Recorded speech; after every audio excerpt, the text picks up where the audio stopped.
Hi, my name is Adri Raju Subramaniam, Subi for short, and for the last 10 years I've been at Kansas State University in Manhattan, Kansas in the Department of Grain Science and Industry, and I'm a stored product entomologist by training. At Kansas State University I do several things. I have a teaching appointment, I have a research appointment, and I also have an international appointment. When it comes to my teaching, I teach a class every spring semester. It's called Food and Feed Product Protection, and the course centers around food laws and regulations that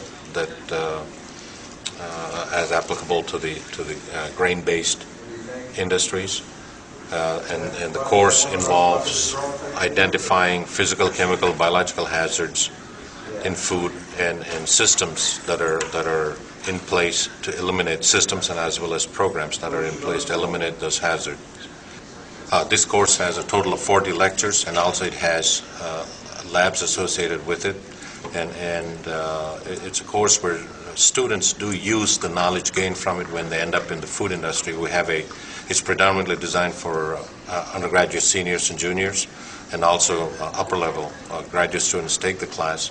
And in our department, we have 100% employment of our undergraduate students that go into the baking industry, food industry, or the feed industry, and these people do use the principles that they learn in this class. So it is a very practical class, and what I've noticed as I travel around the world, that some of the same principles are used in every food and feed industry throughout the world. So it's a very relevant class, and I'm proud to teach it, and while teaching it for the last 10 years, I've learned a lot myself. Now, coming to my research, for the last 20 years, I've been focusing on using reduced risk pesticides or alternatives to pesticides for managing insects in the post-harvest systems, primarily not only for the grain, but also in the grain processing industries. Well, one of the research projects that we started 10 years ago, and we still continue to work to this day, is evaluating spinosad as a protectant on stored commodities. And based on our research over the last 10 years, spinosad was registered by the US EPA in 2005, and the international tolerances were set in 2006, and we're now testing pre-commercial formulations to be released soon by Bayer Crop Science. And the other thing I've been working on for the last 10 years is looking at alternatives to pesticides, or specifically methyl bromide, for managing insects in flour mills and feed mills, and that involves using high temperatures to kill insects as an alternative to methyl bromide, because methyl bromide was phased out in the U.S. as of 2005, and heat treatment, which is a 100-year-old technology, was predominantly in art, and over the last 10 years, through research and training programs we have shown that it can also be a science, but it'll always be a combination of both art and science. Over the years, I think all of us need to look at our programs, and especially when it involves working with insects in the grain and food industry, where some of these products are processed to human food.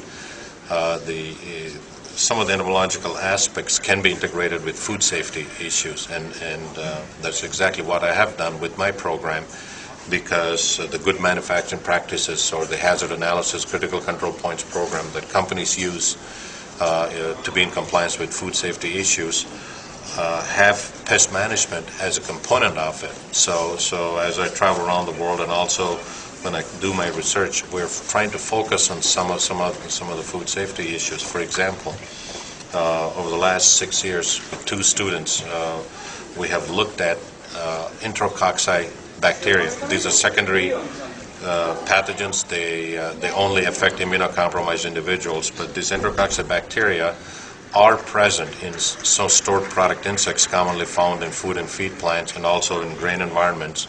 And we also have sampled products, grain products. We have sampled milled products from some of the facilities, and we have shown that they contain antibiotic-resistant and potentially virulent enterococci in their midgut. And these have shown high levels of resistance to antibiotics that are used in clinical settings. So we have now shown that these insects are not just an aesthetic filth in our food and feed plants or in our grain, but also they carry potentially antibiotic-resistant virulent bacteria that can then transfer the genes in our intestines or in the animal intestines to more serious pathogens like E. coli or Salmonella or Staphylococcus. So we have not come to that stage to show horizontal gene transfer, but we have done laboratory tests to show that horizontal gene transfer does occur, and some of the insects that we have, stored product insects, are competent vectors of these pathogens.